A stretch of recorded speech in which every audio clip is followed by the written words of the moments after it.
Good afternoon, podcast listeners everywhere. Welcome to After the Bell, a Stunt Brothers production. I'm Martin Stubel. And I'm Roy Hunt, and we share your pain, having taught a combined 70 years. 70 years. I know, wow. So get out your marking, organize your supplies, or just pour yourself a coffee. I think I need something stronger. That's okay. And listen, engage, and interact with After the Bell, a podcast for you, the hardworking, dedicated teacher who wants free lesson plans, free advice, and a free meal. Oh, I always show up for a free meal. Well, Mr. Hunt, we are episode 59. This is one of our bonus sessions. 59? Yeah, here in the middle of spring break. Gosh. You know? You look 59, tired. this is like somebody's age. I am. And I'm going to enjoy it for the There next... you go. So 59. Wow, less than a month. Less than a month. 59, so there'd be season 2, episode 29. That's right. And because it's spring break, we always just package episodes from the past, and this will be one of our bonus episodes because, you know, we're all feeling probably a little tired. A few reasons. We've been working hard. Yes, we have. We've finished report cards, and we've been hard in the class, working away. Right. But we also trying to acclimatize to that time change. We've lost that hour, right? We jumped ahead. An hour. You only lose an hour of sleep. But it feels longer. But it feels like I've lost a week of sleep. I know. But it's not going to happen again. It's not going to happen again. Which makes me laugh, actually. Well, I know, because it's been talked about. I'm going to say, what? You said since 2019, 2019 they've been talking about. 6 years, 7 years. They said, we're going to do this. Okay. So we're going to go back to daylight savings time, right. And then we're not going to move it from it forever. And, you know, when they did a survey and hundreds of thousands of British Columbians filled that survey out, 93% said, yeah, this is what they want. Mm-hmm. But I've been saying for 6 years, I don't think they realize what they want. And so our government goes ahead and makes an announcement without any fanfare. And all of a sudden people are like, what? Yeah. What? I wasn't consulted? He said, yes, you were. And they were. But the thing is, I know in December, when kids are going to school in the dark, they're going to go, yes. Oh, I didn't realize it meant this. Oh, I didn't get that. I didn't get that. No one told me that, blah, blah, blah, that, okay, I would get an extra hour of light in the summer, but the winters are going to be more miserable. I thought it somehow created more light all the time, right? I didn't know that you're just shifting hours around. I mean, I like that extra hour in the evening, so I'm fine with this. But I think some people say maybe it's better to do it the other way, stay on standard time. So in the summers, you don't have that extra hour, but you always have that extra hour of sun in the morning. Adjustment is hard, and I get them saying, let's just stick on to one time. Mm-hmm. I don't know we have a science-literate population anymore, right? So these things are often decided with a lack of science understanding. Yes. And teachers, keep doing what you're doing and keep teaching about the seasons and light and all those things because I think we need to inform people. And in 10 years' time, right, we're going to revisit this with maybe a new government. Will say like, there's been a lot of public demand there will to be. change the time. Mark my words. You heard it here first. Again. Episode 59 of After the Bell. We know that will come. Yes. But this is a bonus episode, so we always repackage previous Fieldtrip Sessions in spring break time. So we're putting Dr. Brad Baker, who's the Superintendent of Indigenous Education in British Columbia, and Victor Elderton, who's just a wonderful educational thinker on all things environment and outdoor learning. And we had 2 great interviews with them, so we're giving you 2 for 1. Wow, that was 2 amazing interviews for one. Yeah, pretty good deal. Low price. Yeah, right? All for the low price of nothing. Nothing. Right? There you go. So if you're finding in your spring break, you're just dying to listen to something again, hear these 2 episodes packed together in one package, well, this is for you. We hope you enjoy. Yes. Well, welcome, Brad. We really appreciate you coming on After the Bell. There's lots we want to get into, but we always start off with an icebreaker just to get our interviewees all settled. So you're going to say the first thing that pops into your mind. So we're going to ask you some questions. Have you ever seen the Colbert questionnaire with Stephen Colbert? So it's kind of like that, right? Just the first thing. There's no right or wrong. Right. Just say it. So you're going to start off, Roy, with ABC? That's me. Okay, so it's called ABC 1, 2, 3. Okay. All right. A, recess or lunch? Lunch. B, red or blue? Blue. C, math or PE? Math. Okay. Okay, thank you. So here's 1, 2, 3. 1, fiction or nonfiction? Nonfiction. 2, football or hockey? European football. Okay. Yeah. Soccer, football, soccer. Yeah. Yeah. 3, who was your favorite teacher and why? Someone who taught you that really Favorite teacher would have been Mr. White. Okay, my tell us a social little bit. studies 10-11 teacher at Sutherland Secondary School. I had Mr. White There at you go. Sutherland Secondary. It made me love And my brother history. had him in North Van High. Yeah. Small world, eh? Yeah. So he made me love history, and that's why it made me go to school to study my major's history and become a teacher. I owe a lot to Mr. White. It's amazing that power of that Yes. one person, right? Yes, connections. Yeah. Connections Yeah, for good. sure. Okay. And our surprise question is... Oh, surprise. Okay. A surprise, yes. Uh-oh. NFL or CFL? NFL. Okay. NFL. And why? Why NFL? I over think the CFL is just too slow. Not much action in the CFL games, that's for sure. Real football fans seem to prefer the NFL, Yes. I find. Yes. Yeah. So let's just jump into it. Roy, you want to start with our first question? And then, like I say, it's a conversation. Yeah, We'll 100%. just be at ease. Sure. Could you tell us about your previous role working with the North Vancouver School District? If I want to, do you want to go all the way back to my start of my career or my Go back to the beginning. Yeah, Why my not? begin- like I was- Because you have a long like history a long here. history in North Vancouver. yeah. Born and Yeah. raised, obviously went to elementary school here at Queen Mary, went to Sutherland Secondary School. But my first job in the district was a primary teacher on a letter of permission because I was one of the first First Nations person to get a teacher ed degree in the process in North Van. So they hired me on letter of permission to get seniority based, and then I started teaching at Carson Graham and Oslohan Learning Center with specifically with Indigenous learners. And then I became a vice principal at Carson Graham in my early years of my career. Then I moved into being a district administrator, working with Ken Neal for Safe Schools. Okay, yeah. Safe Schools, and then he retired. I was Safe Schools guy for a long time, and then I took over the Indigenous Education portfolio. So my last 3 or 4 years in North Vancouver, I was the district principal for Indigenous Education and Safe Schools, and then equity, and then some anti-racism files.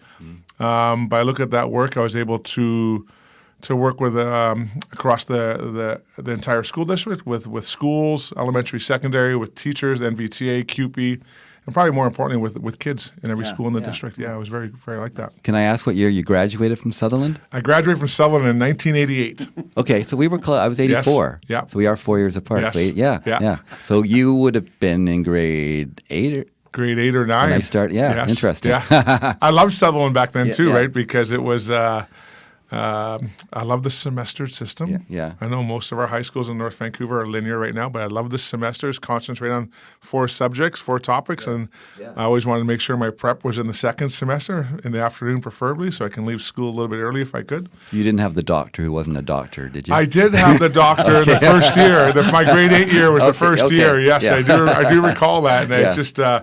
I just remember all of a sudden in grade 9, hey, we got a new principal. So yeah. Interesting. We won't go into that any further than that. During your time, though, with North Van working as an educator, what would you think was your greatest success? I think probably if I break it into segments, probably the first segment would be just working with colleagues like both of you and other teachers in the district of enhancing their abilities and understanding around Indigenous peoples, the history of our local lands, the Squamish and Tsleil-Waututh.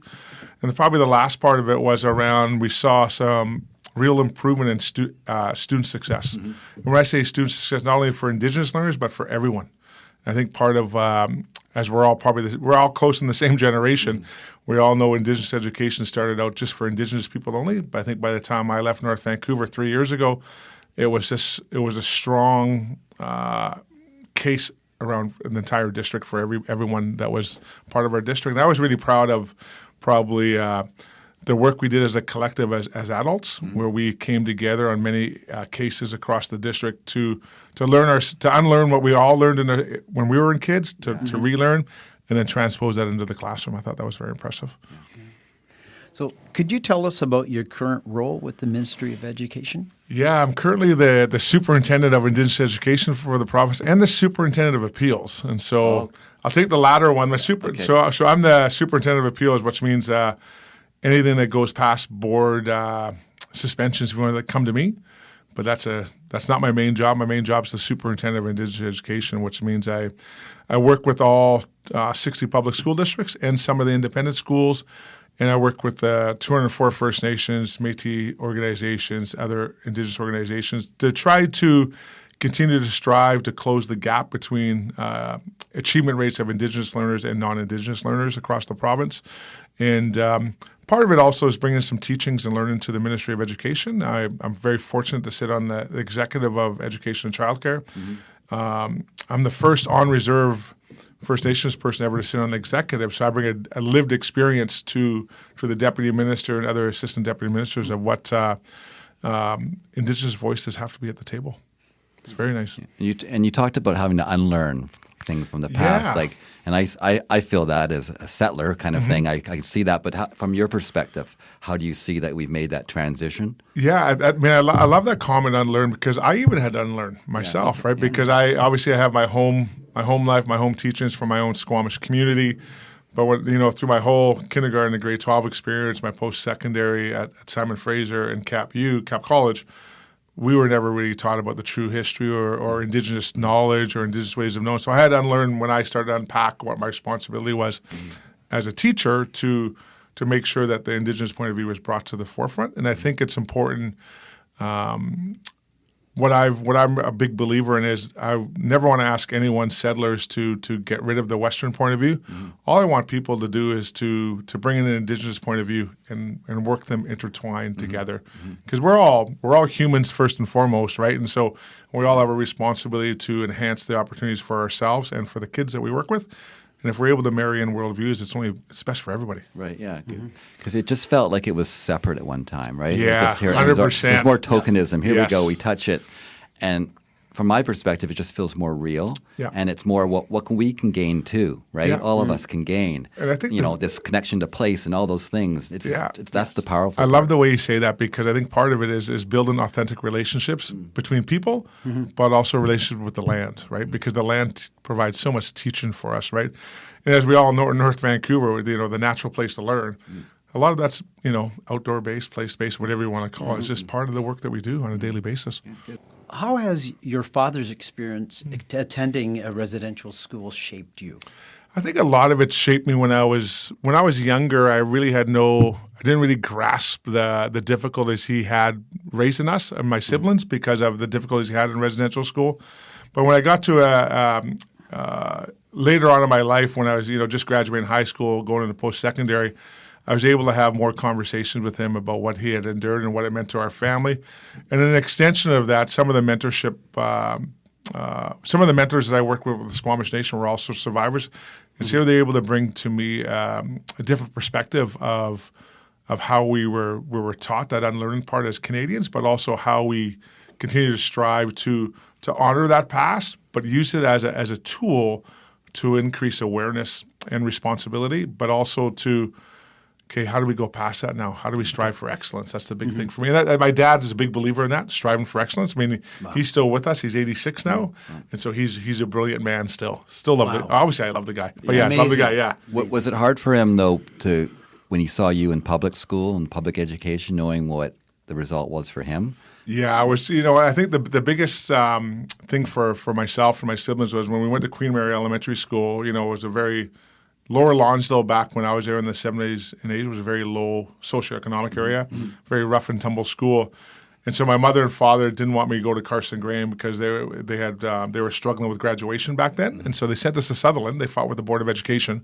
And the trustees at that time kept saying no, but my mother, my late mother, was very strong and saying, no, I want my kids to have a proper education. Yeah. Power of sport too, right? Because I played sports at high school, and the combination, my dad was very into sports, and I played basketball, rugby, and soccer at Sutherland, and it helped strive to be a good student. You did refer to graduation rates there, and they've certainly improved. But do you think we still have ways to go, and what can we do to get further and get more to rates that we see among the rest of the population. Yeah, and I think that's a big thing. In my role with the ministry right now is to close the gap, and we're actually looking at 15-year trends now. And Martin, I appreciate the way you say it. We have made strong steps. We're successful. We're making strides. But how do our on-reserve population achievement rates aren't quite as high as the off-reserve population for Indigenous, and the non-Indigenous are still 93 to 96%, whatever they are, right? Yeah. But I think if we're able to continue to ensure that our numeracy, literacy rate interventions are for everyone, it's going to be better. But I think ultimately too, North Vancouver's grad rates are significantly gone up in the last 5 years, which is brilliant. But if we went back to those kids, 2 or 3 years after graduation, and asked them what they were doing, were they ready for the next step of life, either post-secondary, a high-paying job, or were we pushing them through the system? So I think that's one thing we're looking at now is high expectations, right? I like that because that's really what matters and counts, right? It's just the other is just a statistic, yes, right? Yes. But what is really happening, right? Good, yeah. Yeah. The Truth and Reconciliation Commission calls to action numbers 6 to 12 identify specifically with education. How do we help teachers implement Indigenous ways of knowing, being, and doing in the curriculum? Yeah, I love that. That's a great question. I know when the TRC first came out, a decade ago now, 10 years ago now it came out, and then the new curriculum, I guess it's not new anymore, came out roughly around the same time. Mm-hmm. And I think about the transition that we were in as teachers at that time, it was a complex world because we were so early on the journey of understanding what our true history was, and then we were pushing reconciliation on everybody. And so I think that's one of the reasons why I always use the motto in North Van, truth before reconciliation, because it allowed us as an understanding piece to go on a journey together of who we are as individuals, but also bring people along with us that were still even before us. And I think the TRC, though, those actions 6 to 12, that unlearning piece is so important because yes, we need resources for teachers, but also we also need teachers to tackle their unconscious biases, right? And so if teachers are able to tackle their unconscious biases, because we were all taught a certain way of who Indigenous people were, that we were living off the backs of non-Indigenous people, that everything was given free to us. So those unconscious biases and moving away, and all of us becoming anti-racist, that's where true change happens. And then that's where I think a lot of the resources, when the TRC came out and the new curriculum, there were zero resources out there. Yes. First one to say that. But you look in the last 5 or 6 years, with the development, working with the First Nations organizations of resources, I think where teachers are better off today than we were 10 years ago with resource development. But I think in the big picture, I think that the introduction of Standard 9, Professional Standard 9, has also helped certificate holders. I think just the awareness piece is I don't want to say it's forced people because we never want to force people to do things, but I think the awareness piece is making people think, okay, wow, if I don't get on the pathway like everyone else, I'm going to be left behind. Yeah. That's a big thing for me. How do you think we help people to overcome their unconscious biases? Like, I think become aware of them, right? Yeah. We all know those who are. Exactly. I don't. Well, no, I'm not. I'm not racist. I'm not. Exactly. Right? I think the big thing is probably just around small opportunities to have brave conversations with each other, and if that means it's us three having conversations or it's one-on-one, then you expand it into larger groups. Because I think sometimes the real positive people that are on the journey of implementing Indigenous worldviews on a daily basis, sometimes they're not sharing that information with other colleagues. They're in their silos of their classroom because they're got so much going on. But also those people that are not on their journey at all, they're also in their silos. So how do we bring people together? I think that's where the ongoing professional development that we do in British Columbia is very important. And just creating space for dialogue because we have to remember it was over 150 years of policies of oppression. We're very early on this journey. I mean, I look at 2013. The late Senator Murray Sinclair was at the Coliseum. We had like 10,000 kids there from across the province, talk about truth and reconciliation before it was released. That's only 12 years ago. Yeah. Mm-hmm. And so if you look over, when we talk with our kids or our grandkids, their knowledge base is going to be way more than ours was. As I want to say, we're not middle aged; we're young guys. Yes. But patience is important. Patience is so It important. took so long to get here. You can't snap your fingers and go, okay, it's all good now. I agree, and I also think too. I think that's one thing that I've always been grateful of with my time in North Vancouver, working with the board office or the North NVTA or CUPE, or in the parent or DPAC, was that there was a willingness to have conversation. But also I think too, myself as a First Nations person, I can't go into a room and say you have to do this tomorrow, because we have to. Because ultimately, we've all entered this door of truth and reconciliation together. And if we're not going to walk the journey together, all we're doing is repeating that cycle of negativity. And I don't want to do that. Yeah. Okay, so this is a good leading question then. Can you share a specific story or an experience that shows the impact of bringing Indigenous and non-Indigenous communities together? Well, I mean, there's so many. I mean, I go back to my North Vancouver School District days. I remember some of our early professional days where we did it jointly with all three organizations, like the board office, NVTA, and CUPE around Indigenous knowledge systems, and bringing in keynote speakers, and then multiple workshops led by Indigenous and non-Indigenous teachers in the district. Because I think that's positive for me, because I think some of the biggest fears by non-Indigenous educators is, well, I'm not Indigenous, so I can't do it. But if there's a non-Indigenous person that's providing the workshop that can model the work, that's success, right? And so I think that's a highlight for me. I also look at some of the engagement from the local communities here and local First Nations communities and the local Indigenous communities, where they actually became more prominent in the schools.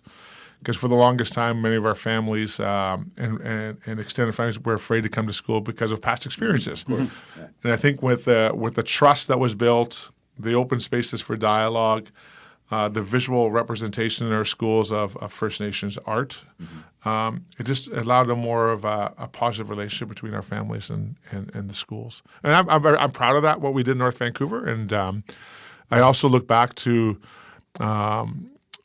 I was an NVTA rep for Oslohan Learning Center way back in the day. And I remember when we started talking about Indigenous focus, Pro-D, but Indigenous committees, and have Indigenous reps, that was profound, because it allowed Indigenous people to have voice at the local union. Because I think that's one thing that sometimes is missing across the province, where sometimes they're not, I don't want to say they're excluded, but sometimes they're not welcome. When I say welcome, if somebody picking up the phone and say, hey, why don't you come be part of this group to make it better, right? So, I mean, your dad must be amazed to have watched you and knowing what he went through, and to see you rise to superintendent of the province. Yeah. It must just... It's pretty right? But, go ahead. No, it just it blows his mind up. Yeah, it does. It does. We talk about being patient, but also things, that's an example of that I think we can be positive and say things are changing, right? Yeah, I mean, I go back to one of your first questions of who influenced me. I mean, if Mr. White was still with us, I don't know if he's passed on or not. I mean, I would love to have a 5-minute coffee with him and say thank you to where I am today, and then also have my dad meet him.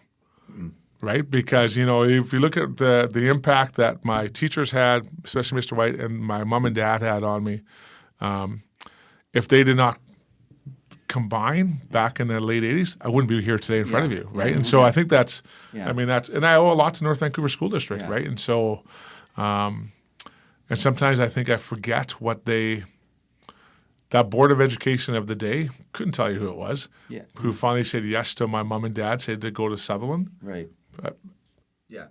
Who knows where I'd be, man? No idea, right? Right? Yeah. Okay. And I'll just end with, during your many successful years in North Vancouver, educators became familiar with your motto of truth before reconciliation and go forward with courage. Yes. For our listeners who may not be familiar with these terms, can you elaborate? You've certainly touched on it. Yeah, I think the big one for me is that truth before reconciliation, because I think when the TRC report came out like 10 years ago, in the 94 calls to action, people were jumping, okay, what action are we going to do? What action are we going to do tomorrow? Well, let's slow down a little bit, because here in North Vancouver, we had a residential school within our boundaries. Do you guys all know that? Do people know that? Yeah. And some people didn't. So Yeah. just understand that broader scope of not only the residential school system, but, the reserve system, the pass system, the multiple policies that were placed upon Indigenous peoples. So that was a big thing for it. Once we get a base understand, then we can start talking about the reconciliation initiatives we want to do within the district. And also, I think when we talked about Go Forward with Courage, it was roughly around the same time we started using that because of when the curriculum came out from K to 9, right? It was like throwing on the desk of teachers, okay, go. Yeah. Right, and some of it was, and I think the big thing that was a big belief in my mind and my system, in my heart and my mind was, take the courage to go forward, but also, I'd rather have people try something and fail than not try at all, because that means you going forward with courage to try something. That's where it started from. I've heard many people talk about that being empowering when they heard you say that, because there's a lot of fear when people go, am I going to make a mistake here? And when you were in the district, no one felt that with you leading us on that journey, right? That's awesome. Yeah. That's awesome. Mm-hmm. Yeah. And I just know that there are many Aboriginal education groups in schools, and I've been part of one at Ridgeway, and I know it's been amazing because we've read a number of books, and then I remember doing the blanket exercise, and just for many educators to have those experiences, not just that they're shared with the classrooms, but personal experiences of learning, so that it actually broadens their understanding and broadens our understanding in the ways of knowing. I'm grateful for those opportunities. That's awesome. I think, we always ask kids when we were teaching here in North Van to know, do, and understand. Mm-hmm. We also, as adults, need to know, do, and understand. And those hands-on experiential learning opportunities, we learn from all of those, right? And I think, we do, myself and a couple of colleagues that used to run the blanket exercise here in the district, after every one, we learn something new ourselves because we're learning along with our colleagues. I think that's the biggest thing is those. I think in North Vancouver, we were able to build those authentic relationships amongst adults first, which meant the kids benefited from us, which is the most important part. Yeah. Mm-hmm. Well, thank you, Brad. We really appreciate this and this journey, and I know people in North Vancouver really appreciate the work you did here, and we wish you all the best. Thank you very much. Yes. Thank you, Brad. That was Thanks great. for having me. Good.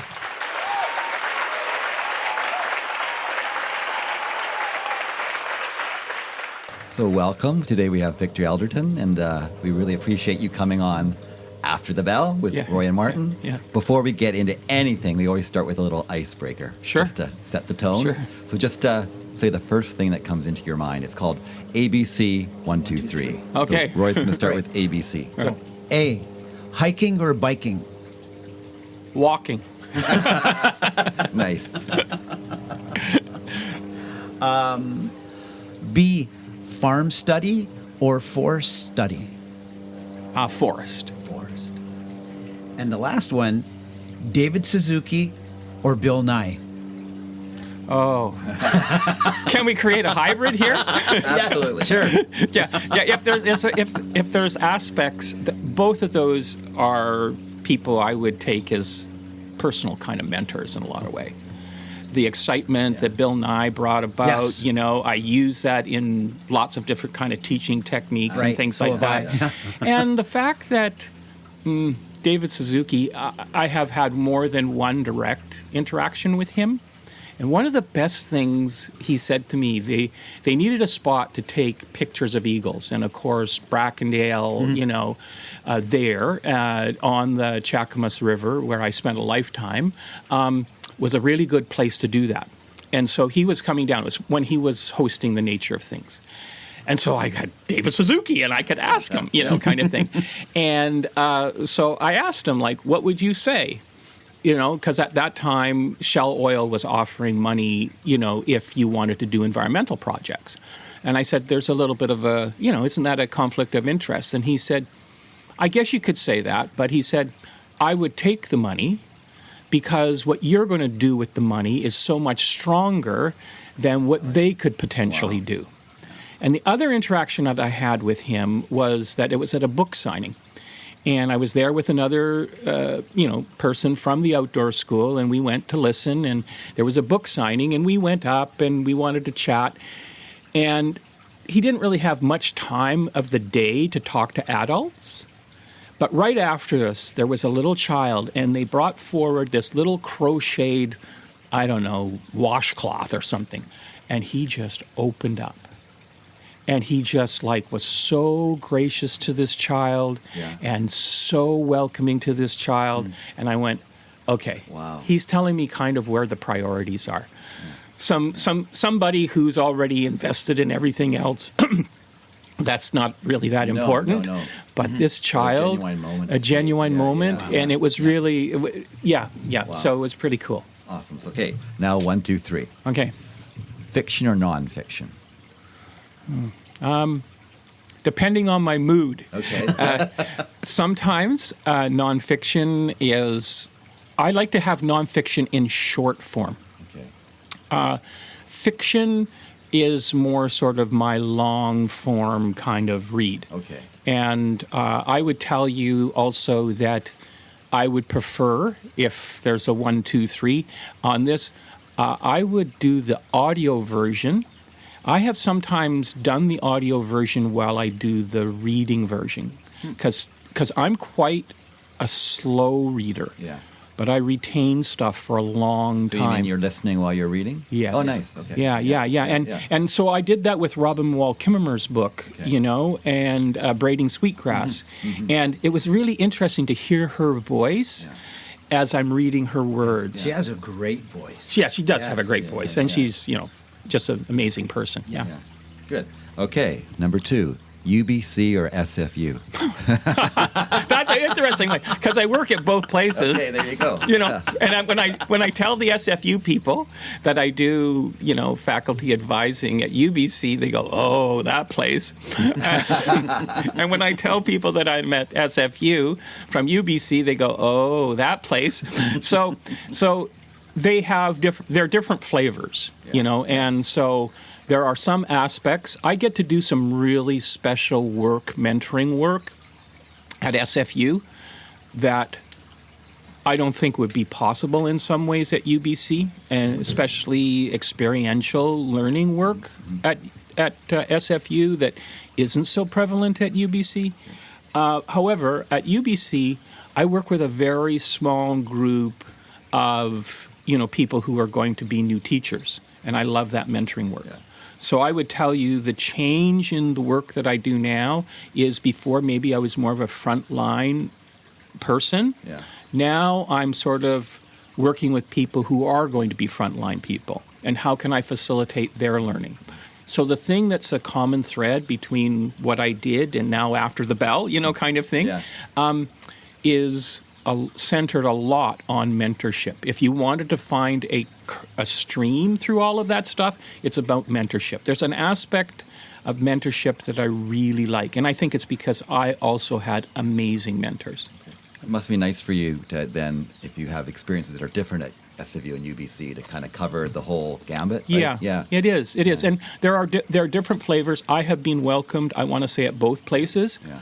But the nice thing about being after the bell, I don't have to be in the deep trenches, right? Yeah. So I can just sort of. I remember one time Anthony Hopkins said that where he was in his career as an actor was that he's at a point that he can pick and choose the things that he wants to do the most, and that's what I find both at UBC and SFU. I can choose the pieces that I want to do the most, because I had a great career and a nice pension and everything else to support me, but I can choose what I want to do. That's what I'm enjoying most about retirement, is choosing. Yeah. And I'm busier than ever. Yeah. But I'm in control of that. Yes. And I love my teaching career, love the kids, love teaching, but the noise gets to you, right? All that background noise that wears you down. And the things that you have to do. Yes. And whenever I confront the things that you have to do, that's when I kind of went, I'm going to walk away from that, to a certain things. And I find that a little bit in my PhD work, right? There's things that I have to do. Yeah. So I've been playing at my PhD for quite a long time, partially because of personal things that have happened in my life, mostly centered around, unfortunately, my mom and her end of life, dementia, end of life stuff, and COVID. That all that just sort of knocked it out of the ballpark. But also, I like the playing part. I find myself like I have two metaphors or two analogies that I work with. One is that I feel that what I'm doing right now, it's like if you go swimming in salt water, you know that when you come out of the salt water, and if you just let the sun dry your skin, there's these little crystals that form on your skin. So one way that I've envisioned this is like what I'm doing right now is I am swimming through learning. And when I come out of these experiences, it's my job to discover what these little crystals are. Fantastic. So that's one way that I have of looking at it. Another way that I have of looking at it is that in the work that I'm doing, it's like I'm letting the learning kind of, once again, it's a water metaphor, kind of wash over who I am. And then I sort of say, okay, so the water washed over me, so where is that stream taking me now? Yeah. And I have those affordances. Number 3, and you mentioned mentorship in your life. If you go back to your early years, maybe a student in elementary or high school, is there a teacher that stands out for you in your memory? And you could share that? Yeah. Just the other day, I have a teacher who is UBC program. They have this 3-week education experience that's outside of their practicum. They call it their community field experience, the CFE. Anyway, so I have someone that's going to be at one of our elementary schools. I walked in to talk to the person that was sponsoring the student. It's my grade 5 classroom. and I want to say my life at Upper Lynn changed. Grade 1 and 2 were good. Miss Kelly and Mrs. Bailey were my 2 teachers, grade 1, grade 2. But it's in grade 3 where the world really opened up. I had this amazing teacher in grade 3. Her name was Beverly Oram. And Beverly's had spent a life with her husband. He was a civil engineer. And she told us stories of the Amazon. She told us stories of these amazing places that she had been to and told us what she did there. And she lived on the road, just past end of the line. Yeah. Sort of, there's a road that goes up there. She lived there. Wow. And one day she said, there's a monkey in my backyard. And she really meant it. Somebody, this monkey.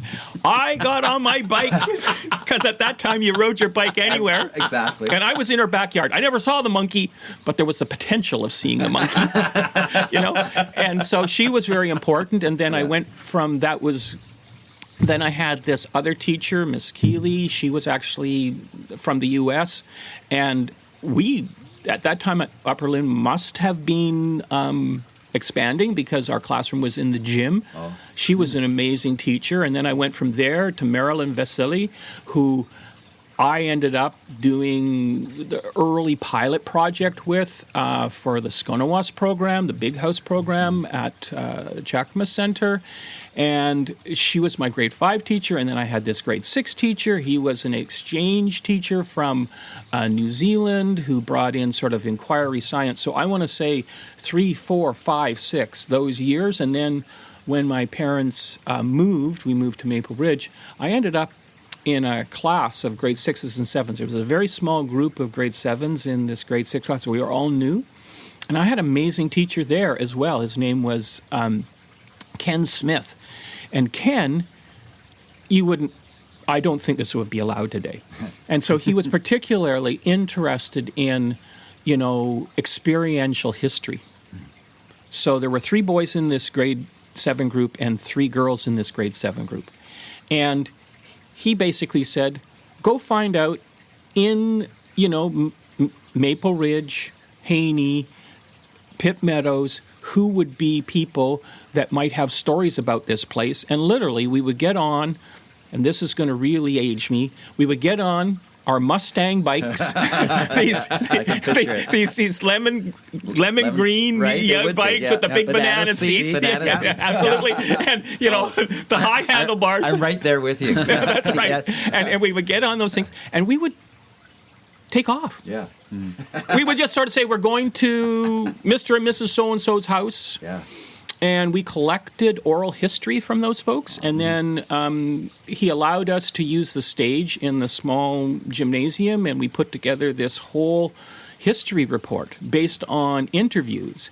And one of the people that was in my class, his family was like second generation living in Haney or Maple Ridge. So he had some really good family contacts. And it was like, in research now, there's this term called snowballing. You get this idea, and then the ball rolls, and then they give you somebody else. So they would say, oh, well, we have a story about this, but you need to have a story about that. Yeah. I always find with education that, they always come up with new terms, inquiry learning, experiential learning. But you look back at great teachers, they were doing that a long time ago, right? They were. Yeah. Before the term came up. Yeah, Yes. right. Yeah.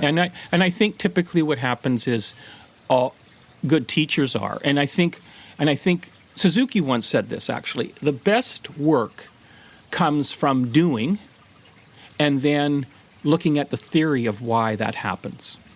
So his big thing was one of the reasons why we are in we are in an environmental crisis, existential crisis, is because most of human life was experience leading theory. With the development of the atomic bomb, that was theory began leading what we do. And, I hear the same thing, from the person from Eastern Canada who said is the godfather of AI, for example. He now laments that he played a role in that. Yeah. He played a role in that. And it was very interesting because in a trip that I once did, I went to Los Alamos. It was part of New Mexico, and we went to Los Alamos. And in the visitor center in Los Alamos, they have reproductions of the letters between Einstein, Oppenheimer, and Truman. Wow. And you can see within the writing is some very cautionary things. Should we actually be doing this? Where's the moral aspects of doing this? Should we be thinking about doing these Oppenheimer things? dealt with that his whole life, didn't Yes, he did. He did. And the movie, that on his life kind of got into that, right? And so the question then becomes, should you do that? There's a term in ecological thinking called conservatism. And when I say that term now, people think of it in political terms, and it can be seen as a very sort of non-progressive way of thinking about things. But in ecological terms, it really means to be cautious. There's an aspect of being conservative, to go slow, not simply do things because they can be done. And I think what I draw from some of Suzuki's writings and thinking is exactly that. We have to think about this a little bit more. And this is where, in more recent time, in a more serious way, what I say explicit way, I've been looking a lot more in terms of Indigenous thinking. Not only Indigenous thinking of the Pacific Coast, which is where I've grown up, but Indigenous thinking from around the world.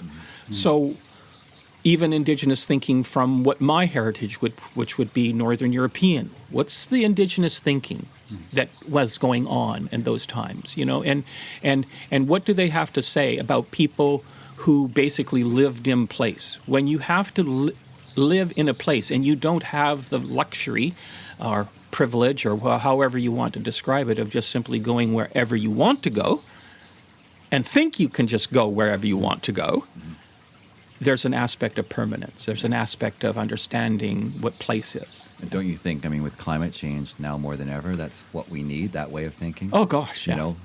Yeah. And do you see conservatism taking it slow with climate change? We're facing an existential crisis on that. Yeah. Yeah. Yeah. Well, I guess, but there's a part of me that also knows enough, and I don't. This is my lament. My lament is, if humans don't exist, that's our problem. We created this scenario. I don't want to think about that, but as we go down, what do we take with us? that's the issue. Yeah, That's what goes to my heart. Yeah. You know, that's really what goes to my heart, and my passion is that. If we go the way of the dinosaurs, that's fine. Yeah. But what we've left behind, that's the worry. Yeah, that's right. And not only what we leave behind, but what did we take out on our way through? Yeah. You know, when a giant asteroid hits the planet, right? That's not making sort of a conscious decision about, okay, I'm going to hit the planet, and I'm going to hit the planet in a shallow sea, close to what we call Yucatan today, and that's going to create a whole bunch of scenarios, which, by the way, is, if you haven't listened to it, my favorite podcast is A Bad Day for Dinosaurs. Okay. It's a fantastic I'm writing piece. that down. Yes. It's from Radiolab. Okay. It's dramatized, and I think they've done it also as a stage kind of presentation as well. But that's a fascinating podcast, and it's called A Bad Day for Dinosaurs, because the thing that always fascinated me as a child growing up, and even today, like, why did certain things survive and not other things survive? Well, our kind, our mammalian kind at that time, we were generally kind of tiny. And to stay out of the clutches of things that might like to eat us, we generally lived underground. So unless it's changed a lot, unless the science has changed a lot since the last time I sort of got into this a little bit, all it took was living underground by about 4 or 5 inches. And you were protected. Amazing. Anything that was above the 4 or 5 inches, because that was the other thing I could never understand, and what they go through very well with regards to this piece, is there's one thing, it's the explosion, okay? And the explosion is like, sad to think about it. We think about it as so many atomic bombs, kind of thing. Yes. But anyhow, there's this pyroclastic flow, there's all this other kind of stuff, but that doesn't go around the world. No. But dinosaurs died all around the planet at the time. So what they did in that particular podcast that I hadn't really thought about is it wasn't that.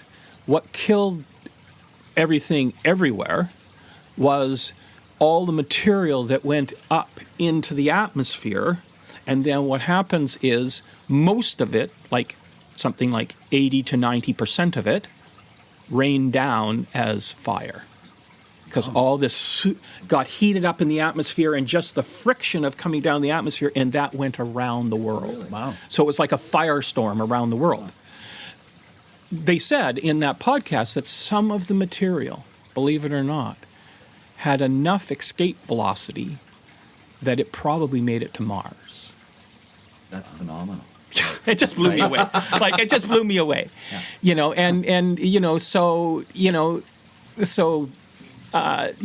When I think about these things, Robert Bateman once told me, he said, the thing about nature is it's hard to understand, but it's more than we can understand. Yeah. And so, it's this aspect of thinking and having time to think in these terms. And see, that's the plus and minus of the world that we live in right now. I live in this amazing place in what I call the Canadian Southwest, in the Canadian Southwest on the coast, and I have the time, I have the resources that allow me to think. Yeah. And I can sort of play around with these ideas. If I'm in a crisis situation, I can't think of these ideas. No. You just start thinking, like, just where's my respond. water Yeah, going to yeah, come from next? Where's my food going to come from next? And so I think that if I have any responsibility, it's the fact that if I am coming from this kind of place, then I have a moral responsibility. Because in this work, we basically, I believe, and some of my good colleagues believe, that it's really about morals and ethics. It's not about the content. It's not about learning about the complexity or anything else. It's about what what drives those things. It's about the morals and the ethics that you have. And I've worked on 3 versions of the environmental education, guidelines for environmental learning in the province. The first one, which was in the 90s, another one that came out in the early 2000s, and we're just completing a 3rd version of that. And basically it comes down to, what are your ethics? Okay. What are your ethics? What are your values? And how do you make the decision to choose what those are? Mm-hmm. Yeah. Especially in this day and age. We're seeing all kinds of decisions about morals and ethics. Morals and ethics, and it all comes down to that. And so, and I also believe if we can't create a scenario where we can extend the morals and ethics to other humans that we hopefully will understand, how can we then extend it to forests like cedar or rivers or whatever? And there's going to be, there's a new book that Robert McFarland, who's a really great author, and it's called something like If a River is Alive. Our river's alive. Okay. Yes. Our river's alive, and he's doing, the Sierra Club has a free online thing next week that I'm looking forward to. I heard one interview that he's done about it, and I've read other works that he's worked on. So you asked the question before about fiction, nonfiction. That's the kind of that kind of fiction, in some ways, is kind of like really fascinating to me. And some of my sort of free reading, quite honestly, had to do with historical fiction. The idea that you take this idea and you take this idea, and then what if you played it out in a certain way? Yeah, it's learning from it, right? Yeah. Mm-hmm. Yeah. So when we're talking about outdoor educational experiences, being participating actively in the environment, how do we get our students to think about their experience in a way that is reflective and can help in a deeper understanding of this place that we're living in? Mm-hmm. Those are really good questions. A while back, when Richard Louve's book came out, Last Child in the Woods, Richard Louve was a reporter for a San Diego paper, I believe, and he was writing a lot about fatherhood and families. And in his interviews, something would come out about being outside as a family, being in nature as a family. So he like a good journalist, he dug into that more, and he started to sort of dig into this perspective of, we don't play outside the same way we used to, right? We don't do Yes. that. We don't do that. I mean, I know that, the classic Mustang bike is a unique thing to my era, but I'm not aware now of, sort of something within the child's culture now that would be similar. Like we all had to, there was something about the image of the Mustang bike, and everything else. But now it's more like, as we just saw, how can we get our hands on the next Nintendo, PlayStation? Mm-hmm. But to go back to your question about how do we get them. So when we've looked at that work of how to do that, there are kind of 10 basic things, but the 3 most important things are this. 1, daily access. It becomes part of the practice. Mm-hmm.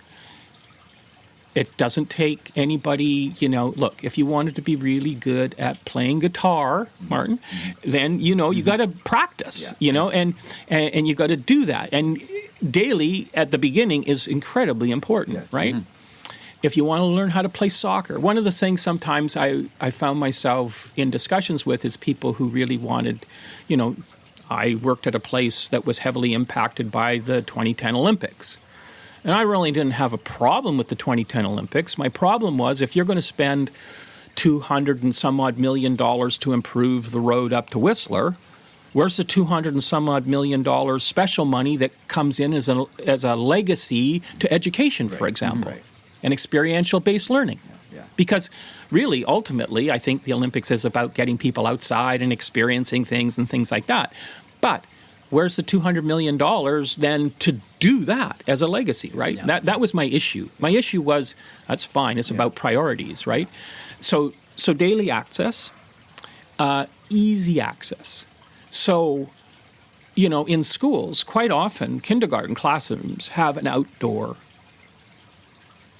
They can just leave and they can go outside. Why isn't every... we were talking about that today. Why doesn't every classroom have an outside door? For me, when I brought my work more into schools, I'd have to be quiet when I went down the hall. I was lucky enough that my classroom at the last school that I worked in was only one classroom away from being outside, okay? But then there was all of those kinds of rules that I had to be worried about because I didn't want to disrupt the learning of other children. And so easy access, daily access, but this is where the teacher comes in. You have to have a mentor. You have to have someone who introduces you to that. I don't think within our species we naturally go out and just do stuff automatically. No, we're not. No. I mean, look. Martin, I know enough about the fact that you recently got back from Africa. Yes. Yeah. Within probably 2 or 3 hours of a gazelle being born, it can run with the herd. Yeah. I don't know any child within 2 or 3 hours of birth that can do any running, kind of thing. Yeah. It's just a different way. Yeah. It's just a different survival thing, right? And so I think that we're pre-programmed to look at where are the mentors. And the mentors doesn't have to necessarily be our parents, but who is the person that provides that? And you asked that question. You asked the question, who were the mentors? Yeah. I just listed from grade 3 to grade 7, and I could actually give you also a biology teacher in grade 8 that I had, Mr. Bjorn, that were the mentors for me, and that they kind of guided my path, and to a point then that I could leave off from that. And those 3 things working together, if we can put those 3 things working together on a regular basis, then I think the possibilities of that. Now, I would guess, with knowing enough about the two of you, because we've spent basically a career together, right? That's probably already built into your family structure. Yeah. But then I think about where I grew up, and I wanted to say that 2 of my early mentors were my parents. My mother was a very sensitive and very artistic person who was more about the aesthetics of place and a very deep empathy. But my father was very playful and experiential and adventurous. And they were actually a really good pair. They're a really good pair. And sadly, my mother's mental health issues over time became greater and greater. And I think they became less cohesive as a unit. But in my early years, my formative years, from basically the time I was born until I was 10 or 12 years old, they were amazing. And there wasn't anything we wouldn't do collectively as a family. So there's a form, different people have different sort of tendencies, different ways of being. I often express myself through biology and through living things. I mean, my first tropical fish tank was given to me by my mom and dad at Christmas, and I've been keeping tropical fish. So if you came to my house today, and as people do, I have a whole room. That's my man cave. I always remember at outdoor school. Yeah, right? You had great tanks. Yeah. Well, I have 25 now. Yeah. And fish kind of flow through my life. So my world was that supported by those two things. And my dad's adventurous spirit and experiential way of being kind of balanced my mom's aesthetics and sort of sensitivity. And it was a really good combination. And so in my neighborhood, my parents were the ones that went to, at that time, every PTA meeting or PAC meeting today. They were the ones that volunteered for everything. I remember my dad brought home, at one PAC meeting, my mom was very artistic, as I said. They were doing some clay work. Well, my mom's clay work came back. It was just like this amazing thing. And my dad's thing looked like, I don't know. It didn't look like what he said it was supposed to look like anyways, because he just didn't have that. But he was okay. He was okay with being vulnerable and sort of doing this and kind of go, oh, look at your mom's thing, and mine's supposed to be represent the same thing, and it doesn't look the same, does it? So who's got the talent here? Anyways, but the two of them together provided those opportunities. So they were my first ones, and there's a form of learning that two researchers from, I think they're both from Yale, Kellert and a guy by the name of E.O. Wilson, talk about being biophilic. And I would tell you, I was a biophilic child. One of my early memories is one time I brought my mom this flower that to me looked different. And she said, where did you get that? And I said, well, just over here. And she said, you just found an endangered species. And thankfully, I didn't pull up the whole plant. It was just the flower part. And so and that was so affirming to me. The rest of my life, I've gone out looking for patterns of things. Yeah. Where to find patterns. Yeah. So those three things are really important. And one of the things that's a really interesting thing. So, there's responses to different crises, right? So the BC Parks Foundation has a very pretty, tremendous plan. Their idea is that they want to develop outdoor learning places in every school in the province, every high school, every elementary school. They're going to they're working on now. They have 5 pilot districts that they're starting with, and they're going to be saying this is the case. So that theoretically could cover the 2 points. It could cover easy access and daily access. Yeah. My interest now is about how do I help create the mentors that can use these places. You think about, the refuge at Ridgeway, for example. If there's a good mentor there, it gets used on a regular basis. Yeah. Cleveland has this beautiful courtyard space.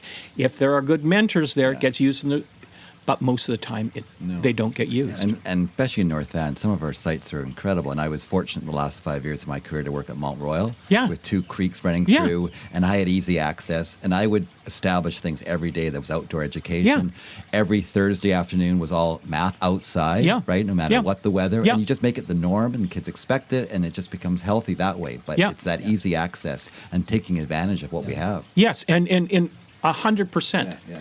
So I think it's really admirable what the BC Parks Foundation is doing, and they've asked me to participate, to a certain extent. And I'm hoping to help them think about that mentor piece. Mm-hmm. If you have a Martin Stubble there or Roy Hunt there, that really believes in this stuff.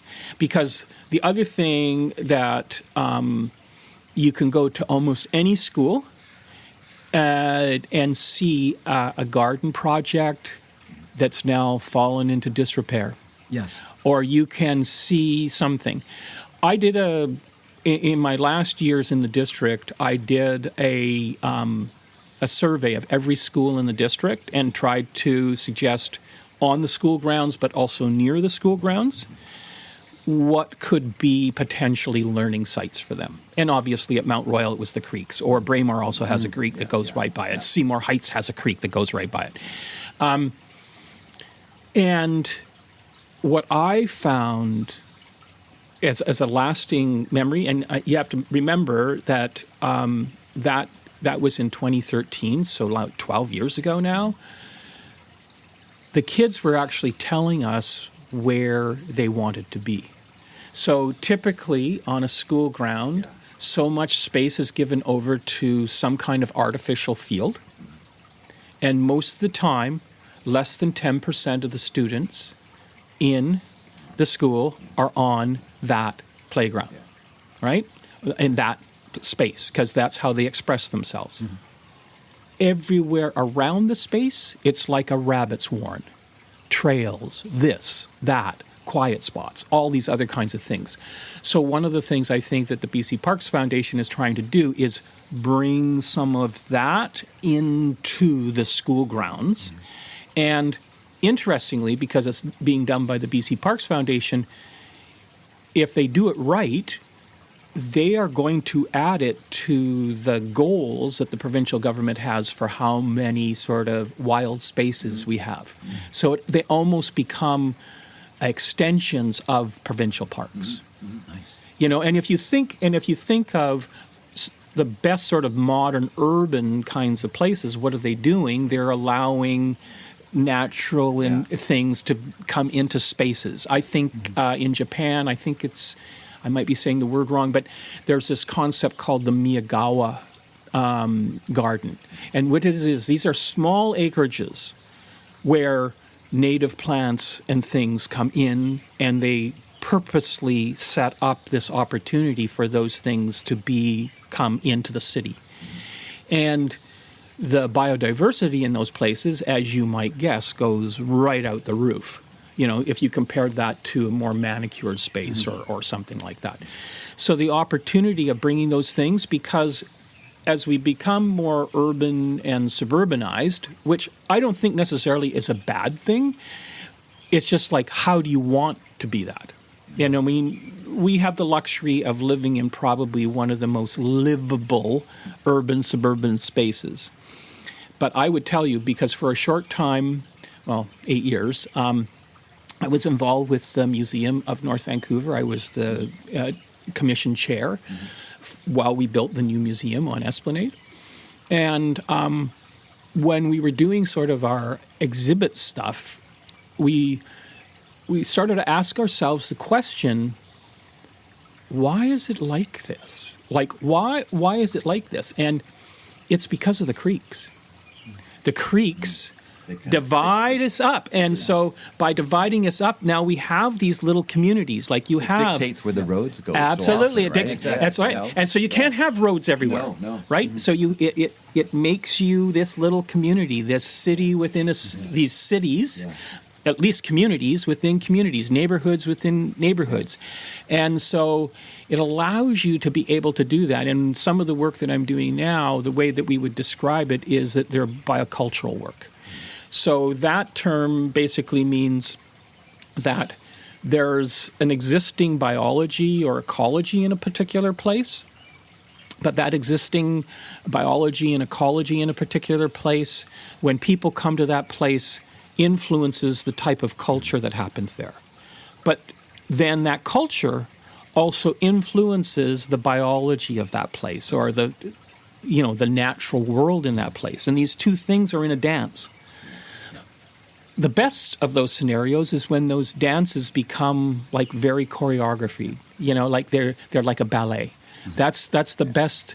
That's the best, because that's where both things are kind of working in unison. And I would say that one reason why now we quite often will be looking to Indigenous ways of being here, but also in other places, is typically Indigenous cultures had found some kind of balance like that. But there are Indigenous cultures, before any Europeans showed up, that basically didn't do so well. Yeah. You can go to the Yucatan today, and you can go and you can interact with Mayan people, but they're not the classic Mayan people, right?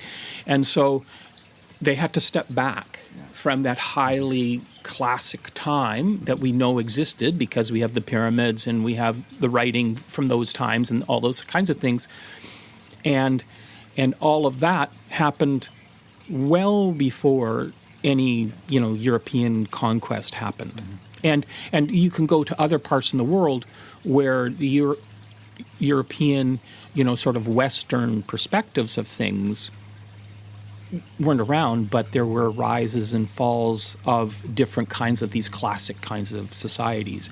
So that's the question. Can a classic society, and I think that's the great experiment that we're in right now, can sort of like a classic society find a balance? Is that possible? No. I don't know. But, it's interesting. I grew up on a farm. It was a working farm. We had animals. I was outside all the time, and I didn't see the outside space as the outside space. I saw it as a continuation Correct. of my living environment. Mm-hmm. And as a result of that, I had a great appreciation for the land that we were on and the animals that we had. How do we get teachers, the mentors, and our students to look at the outdoor space as a continuation of their living environment and not just a place that's outside of my home or a place that's outside of my classroom? Mm-hmm. That's a really good question. And I think that the aspect of that question is that how do we make it part of that daily practice? That's what I was trying to say before, is that if you can start to make it part of the daily practice, I think also you want to see it as part of the community practice. So when I left my full-time work in the school district, I've spent some time with a group of people called Wild Pedagogies. And these people are kind of looking at, they have 8 touchstones. And I've done workshops, even this last year, I've done 3 or 4 workshops on what these touchstones are and how we might be able to engage in these touchstones. But what I was leading to with regards to that is in Nordic culture, in Sweden and Norway in particular, they have this term called frosliv. And frosliv means outdoor life. Now, from a North American perspective, that may be that we just go outside and we camp, right? But from a Scandinavian perspective, it's like you are completely embodied in that place. It goes beyond just the camping, just the outdoor cooking, just the outdoor vistas. It also goes into opportunities for the contemplation of stuff. And I think that if there's anything right now that is really concerning from my perspective is where do we allow for that contemplation, that reflection, that valuing of those kinds of things. Because you can get caught up, in how fast-paced things are, right? And so I don't know if it fits or not, but I know in Norway, one of the core subjects in the senior grades is philosophy, where, and I'm sure that there are students that hate the philosophy class, kind of thing, but it's saying we as a culture believe that philosophy or understanding where we are in the world and trying to come to some kind of sense of where we are and who we are in the world is incredibly important.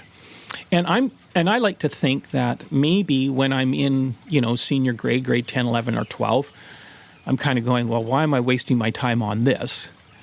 And then some experience happens when I'm an adult where the proverbial penny drops and you kind of go, I'm understanding why that is there. I'm understanding now why these kinds of ideas are important and those kinds of things. And maybe we talked about it earlier, but one of the things that I'm really fascinated with is that if you're in a position of privilege, which I truly accept I'm in a position of privilege, then what is my responsibility in that privilege? And then what kinds of things can I do? That's why I've continued on. Like people have said, I think that I know some amazing educators that they finished their time in school and they have every right to do this. I'm not telling them they're not. But they were so amazing as teachers. They had so many other things to be able to offer. And maybe not offer in the same way that I'm doing, working, in the system really and with universities, but in other kinds of contexts, in other kinds of things. Because if you think of Indigenous cultures, who's the first person that gets fed? Who's the first person that gets recognize. It isn't the newest person. No, it's not. No. It's the person who carries the knowledge, who's had the time to think about these things, that maybe wasn't able to think about those things. And so some people have said whale populations do that too, right? That's right. Yeah. And so sometimes people ask me, like, what are you doing a PhD now for? You know, kind of thing. And I sort of said, well, and it was one of my Scandinavian friends that said this, you either do it at the beginning of your career and it sort of defines your career, or you use it like I'm doing. It's like a capstone project. It's allowing me to bring together some kinds of ideas and some kinds of thoughts in the way that I'm doing. And hopefully for some people, they may pick it up. You know, I'll try to do some workshops and, you know, if I'm invited to do speaking about it, whatever. But for me, it hasn't been cathartic. I wouldn't say it's been cathartic. I would say that it's been really insightful. It's my opportunity to sort of sit with what has happened to me. I mean, part of my thesis talks about, and it's all centered on, you know, what did, you know, the area on the Cheakamus River, what did it teach me? Okay. Okay. And the research is about that. And when I actually worked it out, because at that time, you know, I lived and worked at the place basically 5 days a week, over 200 days a year. I put in 96,000 hours at that place because it was overnight, you know, and I was there overnight, and that's the way that the position was, and I sort of took it from the perspective, maybe it was from my natural perspectives, is like, what is this place offering me? So yes, I have to be here overnight, which is not necessarily the best thing in the world. But if I am going to be here overnight, what can happen overnight? What kinds of things? And it allowed me time to get to know you two, for example, and we would share a meal together. And it wasn't a situation where, you know, see you at lunch and not see you again. I think anybody at that time would say it was part of your soul. Yeah. Right? Yeah. Going out to outdoor school and being with Victor and seeing what you were doing for the place. And so I've had the opportunity now to kind of think about all of those things. And one of my Scandinavian friends pointed that out to me and said, you know, this is a good time to do it. Because it's a good time to do it because you can kind of think of where you have been and how this place is influenced. And I guess if there's something different about what I'm doing now, I'm also trying to think deeply into who were my other teachers beyond the people that I worked with. And so the way that this research is structured is around, and this is sort of like what's coming out of the work. There was an educative world that was created. You could call it was a biological world that was created that the education existed in. And it existed in this trifecta. It started with river. River is kind of the foundation of that particular world. In this case, the Cheakamus River. The Cheakamus River and salmon are the first sort of players on that stage. You can't have salmon there unless you have a river there. And the river came, you know, right after the glaciation, you know, 14,000 to 20,000 years ago. And then salmon quickly started to inhabit that place.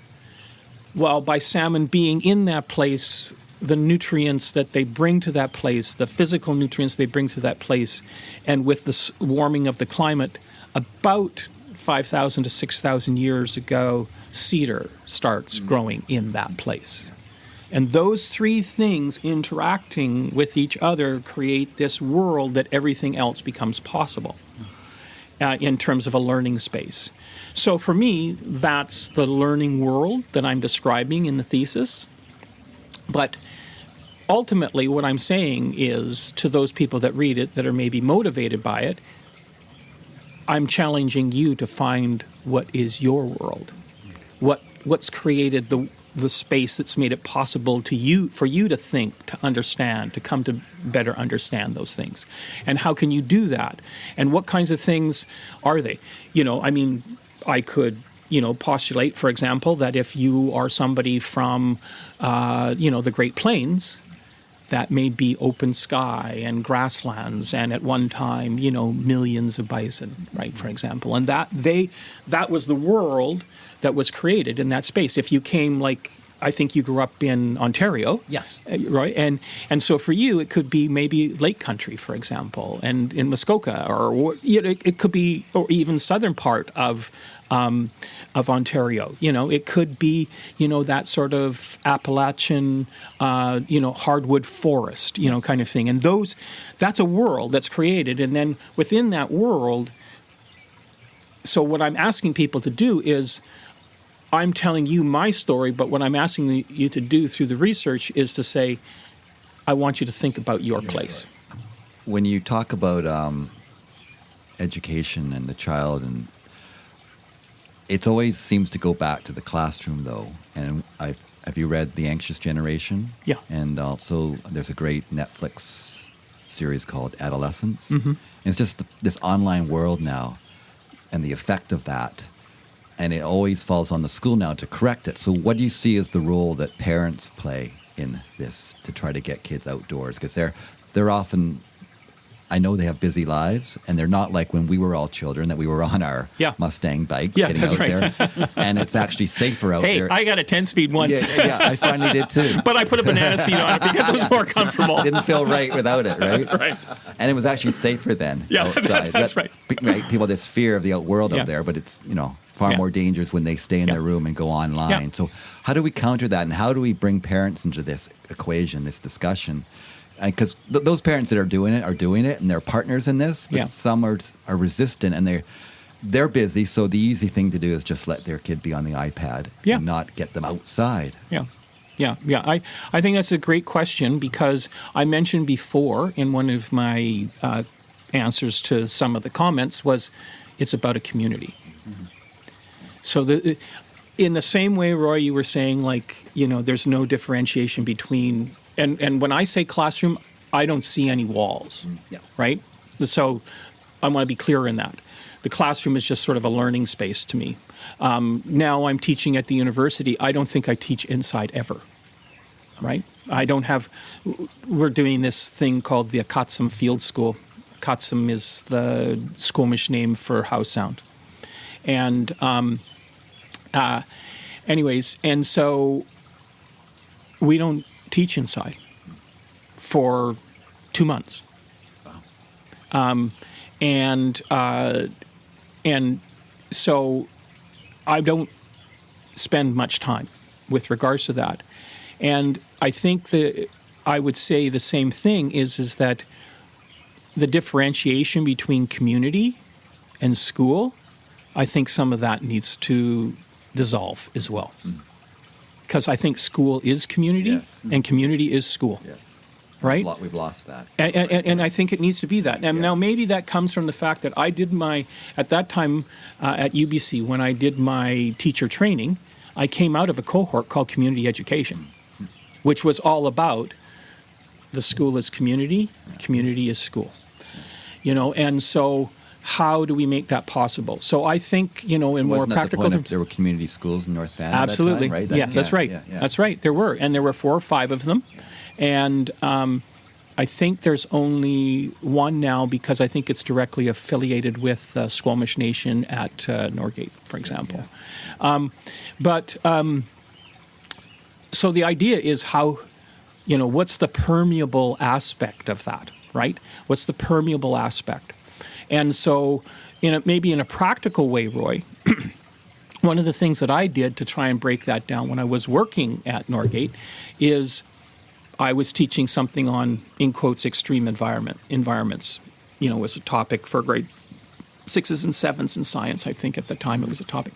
Anyways, I had a problem with that, because whose extreme environment is that? For some organisms, that's not extreme. That's their life. Living in a Mediterranean type climate, that's extreme. That's extreme. That's extreme. But anyways, I didn't get into that too much, because I didn't want to sort of get kids in grade 7 into too much philosophy. But anyways, it probably came out some ways. But so I reached out to my community, and I found that there was parents who had spent a whole season in the Antarctic. So I didn't tell the kids about the Antarctic. I brought them in. Oh, well, Mr. X or Ms. Y or whatever, they're able to talk about the Antarctic and tell us what it was really like. And so the kids would have their interview questions and they would ask those things, and then they would develop their reports from that. I had another parent that had spent a lifetime in a very dry desert, like northern Africa or someplace like that. Had other ones that had hiked in high altitude, these places in quotes, that, if Hatfield had been one of my parents, I would have asked him. However, I did have the people from the Newt people come and talk about the deep ocean, because they had spent basically a lifetime in the deep ocean, right? So these extreme kind of places. It makes it real, right? It makes it real, but at the same time, it's kind of going, these people have actually been there. It's not just a chapter in a textbook or whatever. And so I think the dissolving of that. And one of the great lessons that I learned, at Norgate, it has a high percentage of students. When I was there, 65% of the students were Indigenous. And when we would typically, ask parents to come in and have conferences, we got very little turnout. And I was there with the staff at that particular time, and we just sort of said, okay, how do we get engagement? And so this is where sometimes the teacher has to go into the community and say, what's valued in this community? So I don't know whose idea it was, but somebody said, let's put on a community dinner. We had 200 plus people show up. 200 plus people. And it was just a basic dinner, kind of with some comfort food kind of thing. And we went, okay, this is one way of dissolving the walls. Yeah. This is one way of, changing from that. And I sometimes think, if you draw upon our own Western traditions, what if we taught the same way Socrates did? Or Plato did? He walked around on the streets. Now, it was only wealthy young men that could walk around the streets with him. Okay, so that's another whole problem there, but that's how they learned. They walked around the street. They saw things. They talked about things. They experienced things. And then I think the community, in a certain extent, is part of that learning as well. You can't tell me the shopkeeper, didn't sort of say, oh, those are those, hey, come on over here. I want to talk to you about, what I'm doing today, kind of thing. And I just recently came back. I attended a Reggio Emilia conference in Reggio. Yeah. And part of that was I always wanted to go also to Pompeii, but we chose to go to Herculaneum. It's a smaller site and stuff.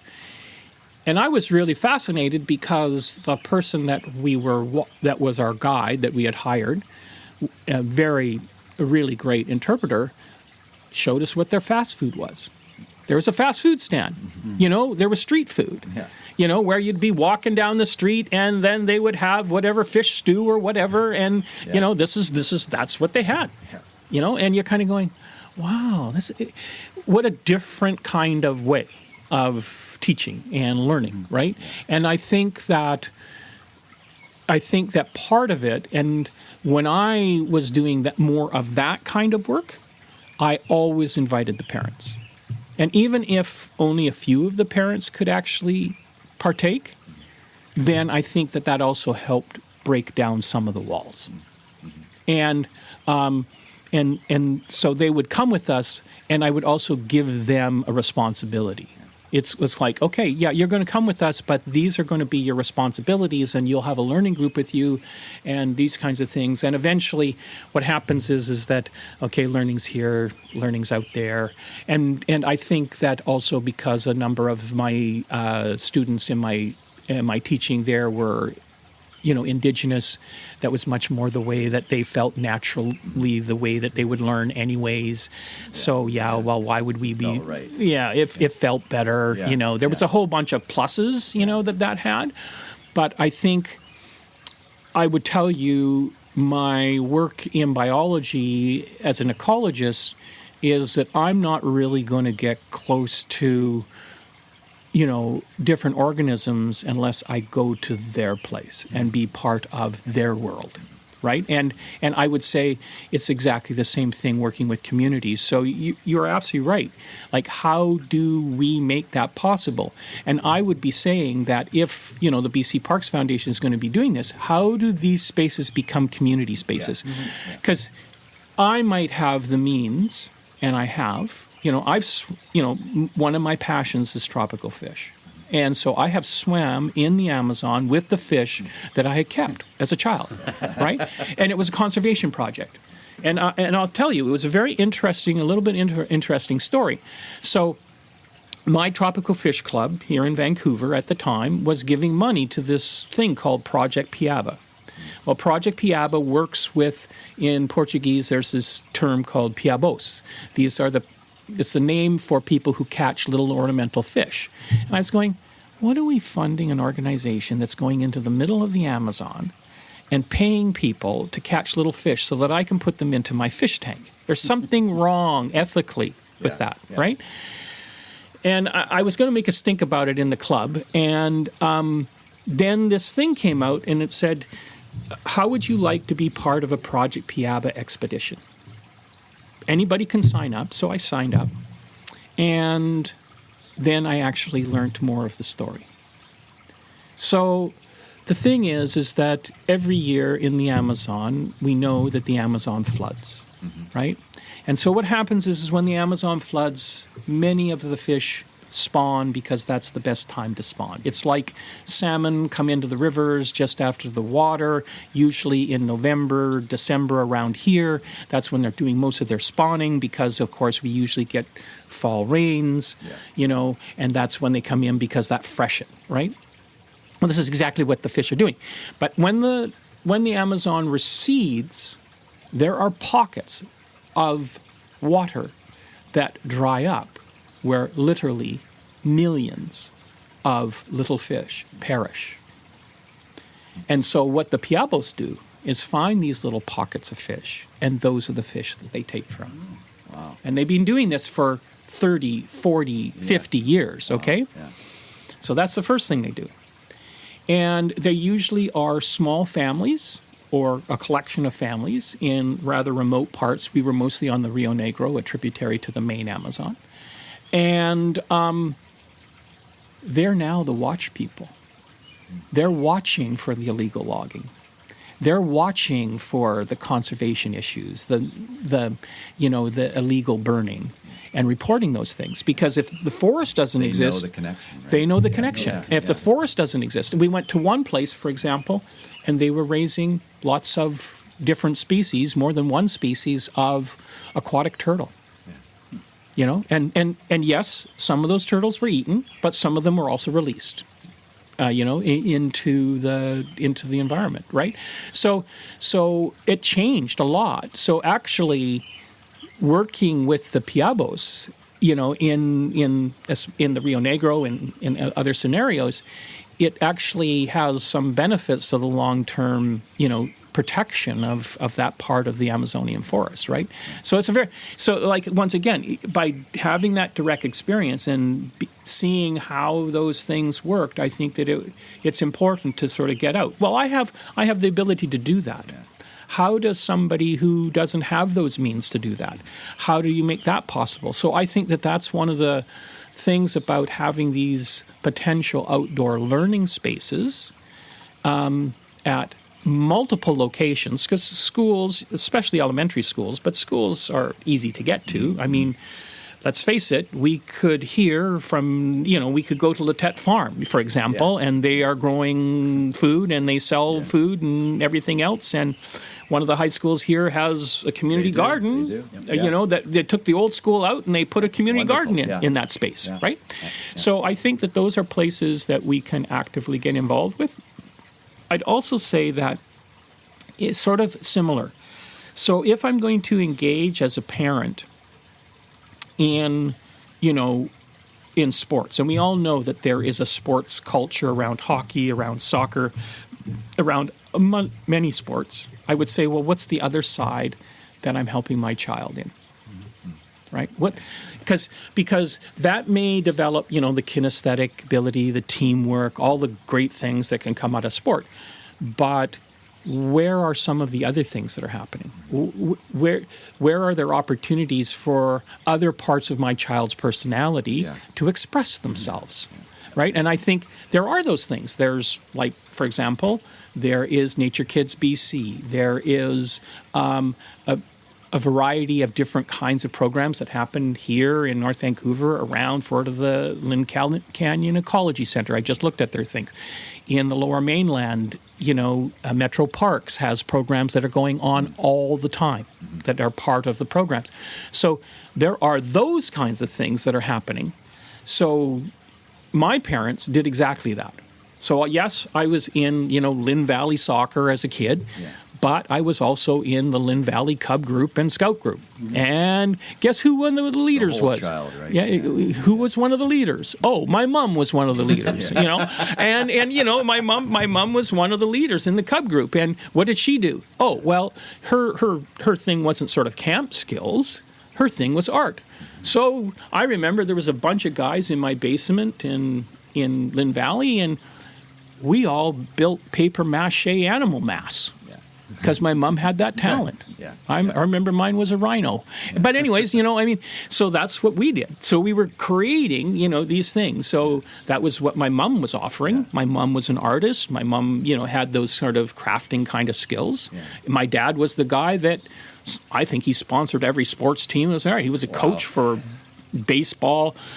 When we went on trips, we had a big station wagon at the time. We'd all pack into the station wagon and, we'd go off on, play soccer in Washington State or whatever, So that was how my dad expressed himself more, but it wasn't like that other stuff was less. No. It was just the whole thing, right? A final question, and it's sort of a flip side of when I talked about the anxious generation. Mm-hmm. In many ways, this generation has some amazing qualities coming up. They're more open. They're more compassionate. The leadership skills I'm seeing. So with your work with new teachers at the university, what gives you hope in the students that you're working with for the future of teaching and what you're seeing in this generation coming up? I think they're very inspired. Mm-hmm. We said before that there's two sides of a crisis. Mm-hmm. When you're confronted by a crisis, there are different responses. The worst response is to become despondent. And I see some people that are stepping up. Mm-hmm. Yeah. And I think part of our work is to support them in stepping up. So this field course that I've had the privilege of working on since 2019, in one of the assignments is a community service. Yeah. So what are we going to do with that? Mm-hmm. How are we going to help that? And we're doing it in Akatsum, how sound. So what is our reciprocity to Akatsum House Sound? What is the concept, what are we giving back to that place? Because that place has made it possible. So I would be saying, it's a classic. I mean, a classic, some of the ideas from, the 1960s and early 1970s, act locally, right? I would say for that. And definitely that's doable at the family level and the individual level. Mm. Now, where they take that later on, it's hard to say, and I worry to a certain extent, maybe it's just the way I think about the world, but 99.99999% of the time, things are actually working. Mm-hmm. Yes. Yeah. We still have air that we can breathe. Yeah. The sun still warms the planet. Yeah. There still is water around. Mm-hmm. And so it's not like a bad day for the dinosaurs. That can happen. Yeah. I'm not saying that can't happen.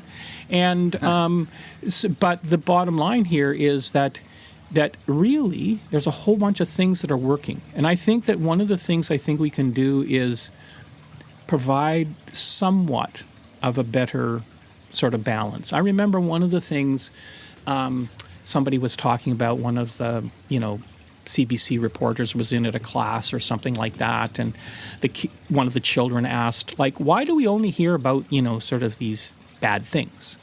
And the reporter said something like, well, if one of the children in this class fell and broke their leg, you wouldn't want to hear about that? And the kid said, no, they wouldn't. But saying that, I heard that answer, and I sort of thought, yeah, but if I knew one of my friends went down the road and found $5, I'd want to hear about that too. Mm-hmm. Right. So I'm not talking about just telling. I think we have to be honest, Yes. and I think we have to have, that whole perspective that I think that we're much more conscious now, truth and then reconciliation, and actually it's become now reconciliation, Yeah. And there's a whole bunch of things that are happening now where people are thinking it's not about conservation in the environment, it's about regeneration. Mm-hmm. What can I do in this space to make it possible? I'm here sitting in your beautiful yard, for example. You're creating a space that allows multiple things to enjoy this space. I think of the work that my partner and I have done where we live in North Vancouver. When we first arrived there was a 1960-something house in the middle of 2 pieces of grass with a couple of big trees. Yeah. You can't hardly see any of that anymore. You can see the big trees, but we've sort of said this is a space for other things as well. Yeah. And so we have a bear that sort of wanders through our yard as it makes its way from one place to the next, and it has knocked down the fence, but we just rebuild the fence, and those kinds of things. The fence was probably rotting anyways, but it sort of says there's an opportunity there. Or we also use our thinking in that particular scenario and say, okay, this isn't a good time to put out the suet because the bears are really hungry right now, and so I'm not going to do that. So, but they don't go after the hummingbird feeders, right? And so we have hummingbird feeders out right now because that sort of is a way of sort of saying, hey, look, this is a way. And I do a lot of my work now, a lot of my mentoring work now, and this is an open invitation to you too. Maybe we'll do this that way, okay? Yeah. I do walking conversations. Okay. Yeah. So I live very close to many trailheads. Mm-hmm. And we walk into the forest and we have these similar kinds of conversations like the conversations with you two today. Mm-hmm. And most of the mentoring students that I'm working with that are either graduate students or, going to be soon graduate students at the university level, I offer that to them. And we have these conversations. And I've come to think that one way that I can pay this place back for everything that it has given me is by having positive conversations with positive vibes in that space. Mm-hmm. I have no way of knowing what cedar takes from that. I have no way of knowing what granite takes from that. But in some ways, in my human limited way, I'm kind of thinking this is a way that I'm putting positive vibes out into a place that has given me so much and has made it possible for me to be in that place.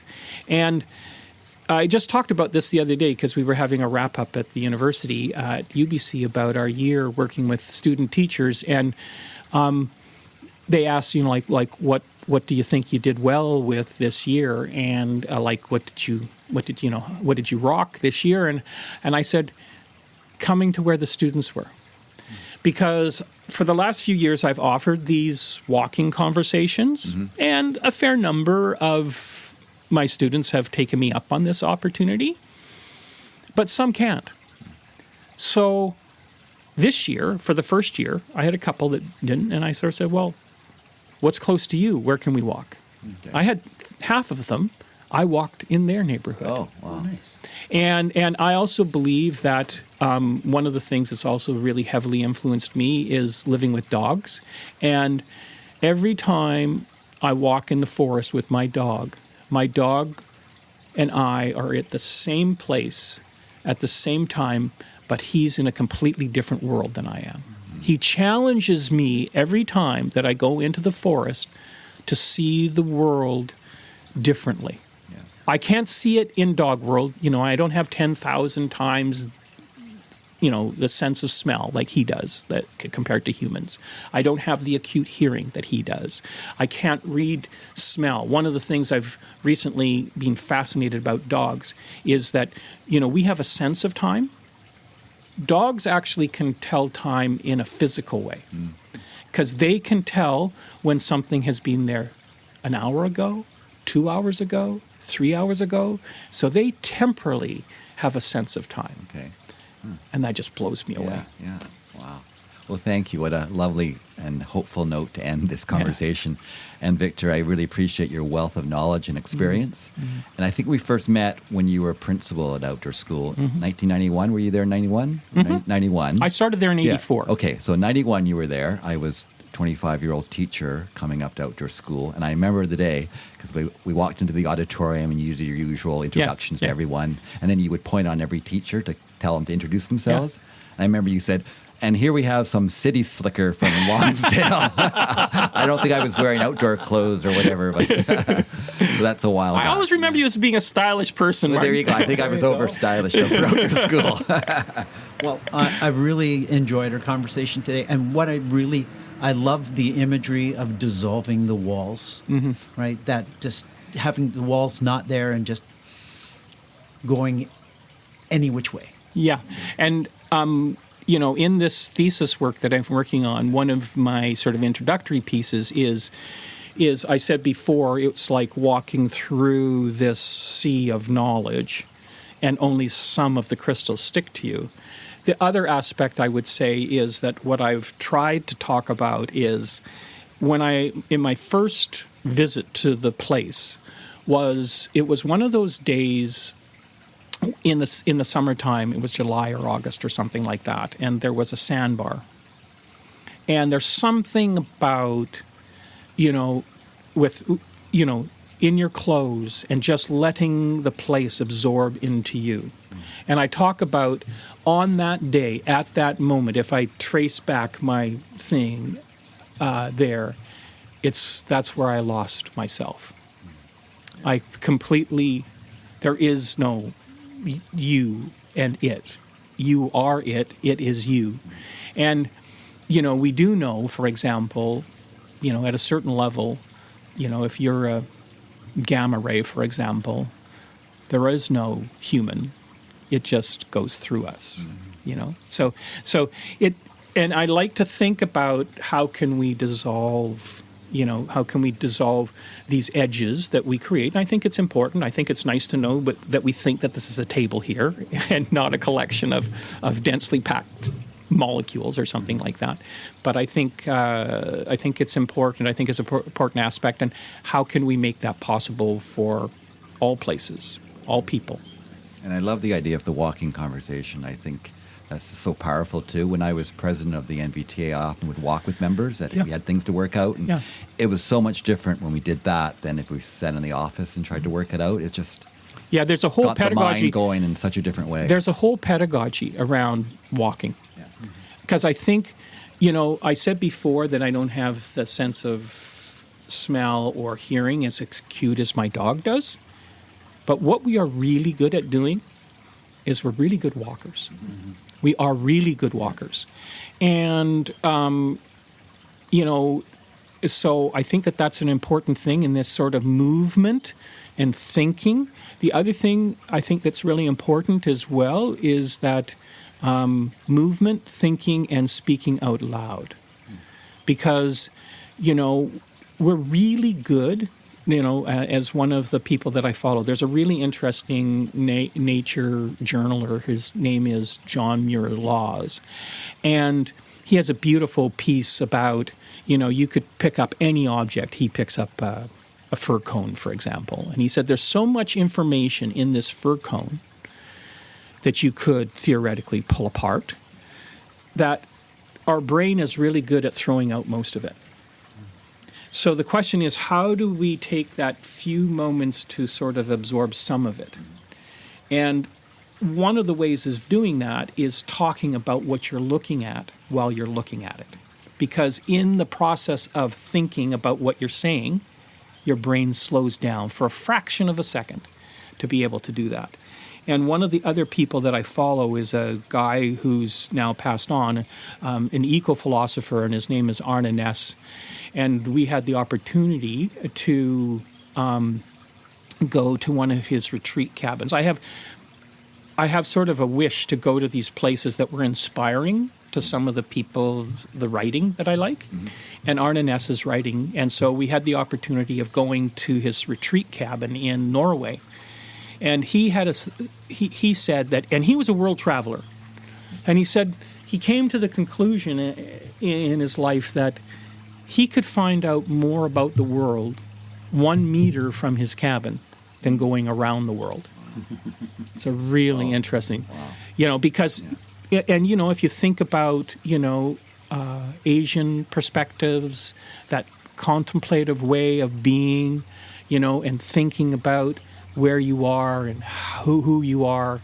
I think how do we provide those opportunities, I think, is probably one of the biggest, future challenges that we face. Well, Roy and I could talk to you all day. We really could. Maybe we should, for season 2, we'll have another conversation, maybe a walking conversation too. Yeah. We could record. That would be good. Yeah. So thank you so much, Victor. Yeah, no problem.